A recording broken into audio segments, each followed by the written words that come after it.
I got places to be. I gotta see what. Oh, sorry, buddy.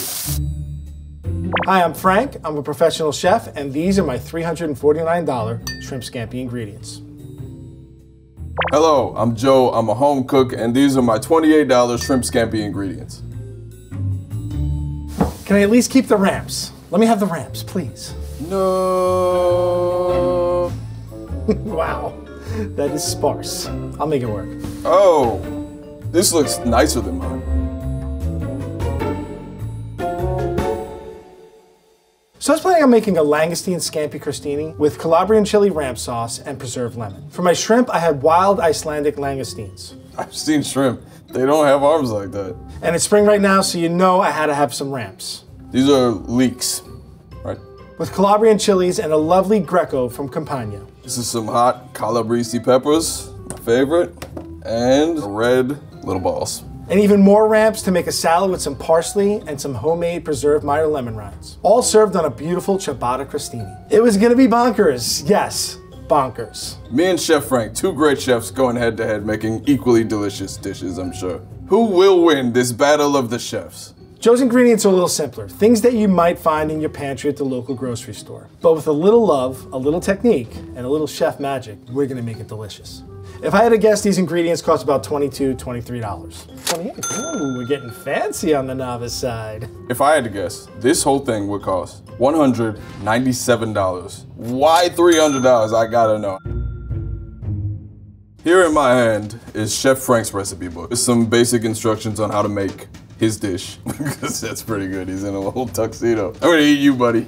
So Joe, shrimp scampi is not a complicated dish. Basically it means white wine, butter, garlic, and parsley, and a little bit of lemon juice. I've given you really good ingredients. Don't get cocky. This langoustine isn't gonna scampi itself. Let's crostini. Joe, I gave you fresh Icelandic langoustines. It's kind of a hard shell shrimp. It's a little bit bigger. It has claws. Their eyeballs are looking into my soul. I'm definitely excited about these. Scampi in Italian means langoustine. If you say to an Italian, I want some scampi, they're going to give you a langoustine, not a finished dish. So we're gonna start with Charles here. First thing you're gonna do is get a knife and you're gonna split them down the middle. I feel like he's gonna start moving when I do this. Oh, all right. That was cool. Don't look, guys. These tails are the meat. This looks disgusting because we don't eat that. So I'm gonna take all this stuff and discard it, and now I'm gonna do the same thing to their whole family. And I'm really sorry. The langoustine itself is delicious. Just don't do much to it. Open it up, season with a little sea salt, and put them aside. They're prepped and ready to go. The langoustines are prepped. Joe is gonna make a basic stovetop scampi with butter Parmesan pasta. You can hardly call it a scampi, but I did. I call it that, because who's gonna stop me? What I'm gonna do is a little bit different. I'm gonna make a shrimp scampi pasta in beurre blanc with spicy parsley oil and Parmesan crisp. A lot of times a dish just needs technique to make it better, and that's what we're gonna do here. First thing we're gonna start with is the shrimp. I'm gonna use the shells to make a really nice flavor base for our sauce. Don't throw these tails away. There's lots of flavor in there. And then I'm gonna cut the shrimp a little different. A lot of times when you see a dish like this, they'll either give you a whole shrimp or they cut it into small pieces like this. And these kind of get lost in the sauce. I'm gonna cut them in half through the back of the shrimp so that they kind of curl up and give us a really nice presentation. Unless you live in a coastal area where they're fishing for shrimp, chances are your shrimp has been frozen. A lot of times when you go to the supermarket, if it says fresh shrimp, it's refresh, which means they defrosted it for you. I don't have any problem buying frozen shrimp because it's a great product, but don't be fooled into buying refreshed shrimp as fresh shrimp. All right, my shrimp is prepped and ready to go. Now I'm gonna make some preserved Meyer lemons. I've never preserved anything. I think that's what jelly is. Joe's gonna be making his own preserved Meyer lemons. A Meyer lemon is kind of like a cross between a lemon and a tangerine. Beautiful fragrance to it, and the skin is gonna make this dish pop off. I don't wanna get any of the white stuff. I don't know what that stuff is called. It smells really good. I'm gonna throw these in here and blanch them up. And then we're gonna pull these out. We're gonna get some fresh water and we're gonna do it again. Lemon rind in general can be very bitter, so if you blanch it in fresh water a few times, it takes the bitterness out. All we're really gonna get is that bright kind of sweetness, a little bit of acidity.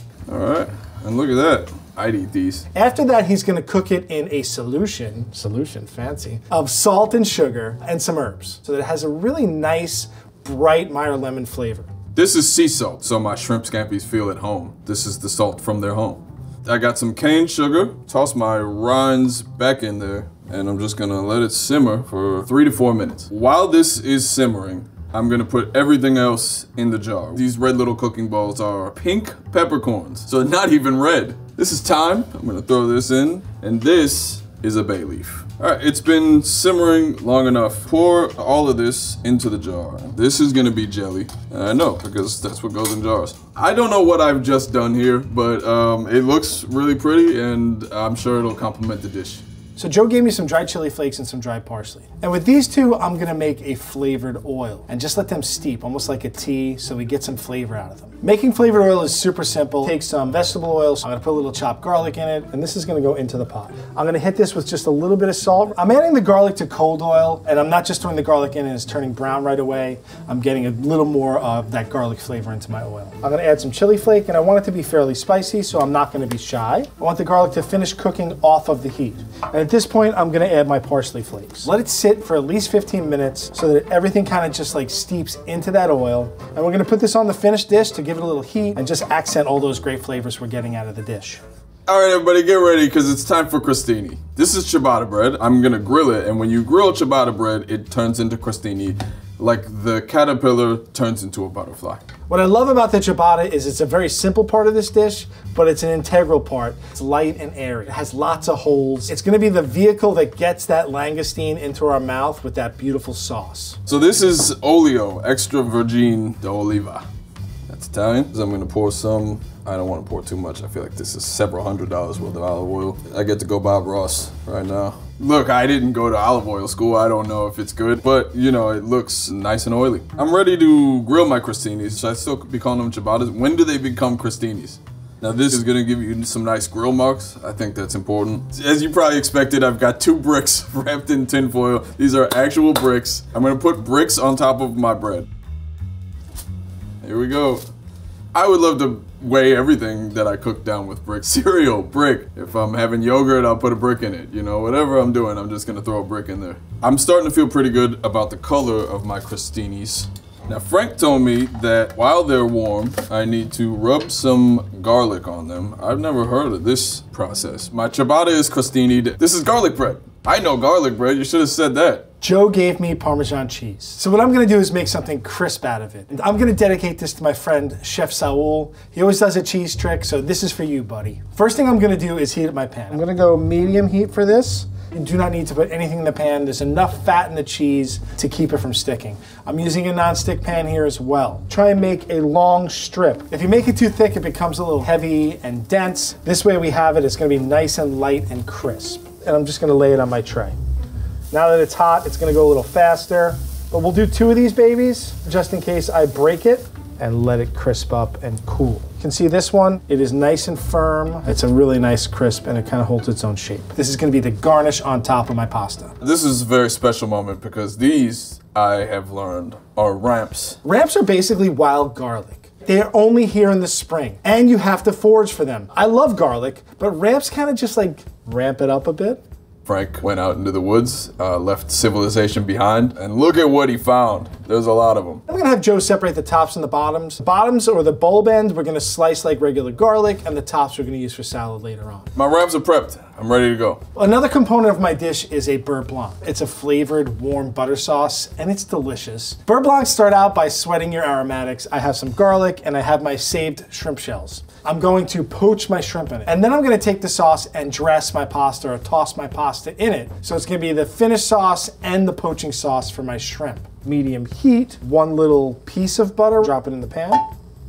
We can add our garlic that's just crushed, and we can add the shells. I'm just looking for my garlic to be aromatic and lightly, very lightly brown, and I want to smell my shrimp shells. They're going to change from that gray color to a nice pink color. I'm going to add a pinch of salt. Then we can add our wine. We want to get that wine flavor without all of the alcohol, so we're going to cook the alcohol out and let this reduce down. Dried parsley is going to help flavor our sauce. I don't mind a little flavor of alcohol, but it's reducing the wine. It's making this a little more acidic. It's giving us a nice rounded flavor rather than a sharp raw wine flavor. I'm now about to prep my hot calabrese peppers, or Calabrian chilies. They might be called. Calabrese is Calabrian for Calabrian. They're oily. There's a lot of oil in here. Here, this is the stuff. This is what we want. This is for the sauce I'm gonna cook my langoustines in. You know what, I'm not scared. I've never been scared, and I'm not gonna start right now, so I'm gonna eat some of this. That's real spicy. Our wine is reduced by about half, and we can start whisking in the butter. I'm gonna lower the heat, and what I'm gonna do is I'm gonna slowly whisk the butter in to try and keep it so the butter stays emulsified. Yes, it's a lot of butter, but butter is delicious, and you should not be scared of that or even ashamed of it. For low heat, I'm moving it a lot. Try not to splash all over yourself. You're not having fun unless you get it everywhere. The more butter you add, the thicker the sauce gets. Now, I'm a little on the loose side, so it wouldn't be me if I didn't take this sauce to the next level. Butter itself is basically emulsion of butterfat and milk solids, which is a liquid part of milk. What we're gonna do is take those milk solids, cook the butter enough so that they turn nice and golden brown and nutty. So we're just gonna put this over a medium-high heat, whisking consistently and constantly. I don't like to walk away from stuff like this. I'm getting some brownness on the side of the pan, so I'm gonna lower my heat just a little. As it starts to get a little golden, I'm gonna add my garlic and chili flake, a little bit of salt, and I'm gonna whisk. You can see, look at how nice and golden brown my garlic is. I'm gonna shut it off. We have enough residual heat in there, a bit of lemon juice. This is gonna kind of deglaze and get us those nice brown bits from the bottom of the pan. Take my beurre blanc sauce that I made earlier, slowly whisk that into this. Smells nutty. And that is my brown butter beurre blanc. Nothing compliments scampi like some rampy, so we're gonna make a ramp salad. All right, let's try some ramp. Of all the floppy greens, this is up there. That has a really nice flavor to it. Basically, we're taking the ramp tops, some really nice fresh Italian parsley, a really, really good quality extra virgin olive oil, some of that Meyer lemon juice, and some of those preserved lemons. So the preserve, it's not jelly, almost like pickled. This is a julienne cut, or as I call it, lemon slivers. Oh, here's... All of this is going in the salad. This is really good. Set it aside, and we want to dress it right before it goes onto your dish. So all the prep is done, and now this is where everything happens at once. Let's make Chef Frank proud of me and see if he loves me. Get a nice large pan, put it on medium-high heat. You're gonna hit that pan with some of that nice extra virgin olive oil. I'm gonna season my langoustines with Italian sea salt. And then you're gonna take those langoustines and sear them cut side down. And I'm so sorry, buddy. You don't want to overcook these. We just want to get a little bit of color on the flesh side, turn them over, and cook them on the shell side for about a minute, set them aside, and let them rest. We went all the way to Iceland. We don't want to make them rubbery. I think probably the 5th or 6th time I get burned with hot oil is when I know it's time to pull them off. Look at this. This is beautiful. Tender, delicious, juicy meat. Well, now it's time to cook my pasta. And for the most part, this dish comes together really quick. And while my pasta cooks, I'm gonna poach my shrimp in our brown butter beurre blanc. Pasta I'm using today is nice, thin angel hair. I do like angel hair, so thank you, Joe. I appreciate it. You're amazing, Joe. Let's start a business together. Water's boiling. I'm gonna add some salt. I'm on low heat with my beurre blanc. My shrimp go in to poach. It preserves the flavor of the shrimp, and any flavor that we lose from the shrimp is gonna go into the sauce. I'm gonna do about a half a pound. I don't think I need that much. Stir it so it doesn't stick to the bottom or stick to each other. The shrimp is poaching over low heat. I have a nice big saute pan. I'm gonna take a little bit of this sauce and put it in the bottom of the pan. There's no heat on this right now. The heat of the sauce is gonna be just enough. I'm not gonna drain it over the sink. I'm not gonna use a spider. I'm just gonna take it out and let it drain like this. Good, we'll leave a little of that salty water in there. And I think we're ready to put this all together. Look at that. We're definitely ready to plate. My langoustines are cooked. I'm going to make a sauce in the pan. I'm gonna put just some oil. Add our sliced ramp whites. Add the Calabrian chilies. The Calabrian chilies are gonna add some heat to this dish. Not a lot of heat, like burn your mouth off, just enough to let you know they're there. We're gonna deglaze that with a beautiful Greco from Campania. So I'm gonna eyeball this. What's a cup in... Ah, there we go. Yeah, cup and a half. Lemon's going in. This is another Meyer lemon. Now this would be better to do with a brick. To finish our sauce, I got you some really nice Italian butter. We're gonna add that cold butter into the warm reduction we have, swirl it around till it makes a really nice creamy sauce. The purpose of using this Monte au Beurre method is that our sauce is creamy and silky, not broken. Monte au Beurre is when we take cold butter and add it to a warm base to make a silky sauce. All the ingredients are gonna come together here, and that butter's just gonna kind of be like the glue that holds them all together. Sauce is looking good, it smells good. It's got a nice consistency. It's got one chunk of butter, which I will obliterate. All right, that's a nice looking sauce. I'm gonna add some langoustines in. Low heat, warm everything together. Let's get all those flavors into the pot, and then we can start plating. They just look like they're all swimming that way. All right, these are looking good. Let's plate. So it is time to plate. I couldn't have made this more complicated, but in the end, I know it's gonna be beautiful. We're gonna roll our pasta around this beautiful meat fork, and we're gonna make a really cool line right down the middle of our pasta. This is probably enough for a couple of people. It's not a small amount. So I have my shrimp here. I'm gonna put a few of these over the top. You see they got a little bit of curl to them, right? A little drizzle of the sauce. I have a lemon and a microplane. It's 1, 2, 3, 4. That's it. Don't go too crazy with this. It's just gonna give us a little burst of lemon flavor. And now I have my flavored oil. I'm not gonna go on the pasta. I want it to be an accent color, and I want you to mix this in yourself. And then I have my Parmesan crisp, right? Let's get that Parmesan crisp on. And that is my shrimp scampi pasta in beurre blanc with spicy parsley oil and Parmesan crisp. My salad dressing is really simple. It's just oil, lemon juice, salt. Here we go. These are my crostinis, formerly ciabatta. Take our langoustine, flesh side up. We want to see that really nice, beautiful langoustine tail. Then we're going to take that sauce, drizzle it all around. Yeah, I should have grabbed one that didn't have an arm. Bop, some right there. Here it is, my finished product, my Rampy Scampi Langoustini Crostini, a la Chef Frank. Chef Frank. Hey Joe, how you doing? Good seeing you again. I'm doing pretty good, you too? Good, how you been? Good. How'd everything go? It was scary chopping those shrimp in half. They were scary, their eyes were bugging out when I was chopping them. I gave them all names, I don't know why I did that. But when I got to the end, it was pretty. Oh man. Wow. That is beautiful. This is beautiful. I mean, what's this on top there? That's a Parmesan crisp. How'd you make the noodles all it's fancy. twirled up like that? I would have done wrapping up an iPhone cable. Like that's what I thought you did. But this turned out absolutely beautiful. I love it. I'm excited to try this. Can we try yours first? Yeah, absolutely. Awesome, let's give it a shot. All right. I want you to also teach me how you eat this. It's kind of like a lobster tail. Grab the tail meat out with the fork. We'll take a piece of this crostini. How'd you get those great grill marks? I used a brick. So this is not food that is going to be super neat. I'll get a little piece of lemon. Oh boy. Well, okay, you were right about it not being neat. But for the most part, I just want to make like a crostini with that tail on there. Get a little bit of everything. Oh, let's do it. All right, cheers. Cheers. Wow. Crunchy bread, soft langoustine. I don't feel like the ramp overpowers anything.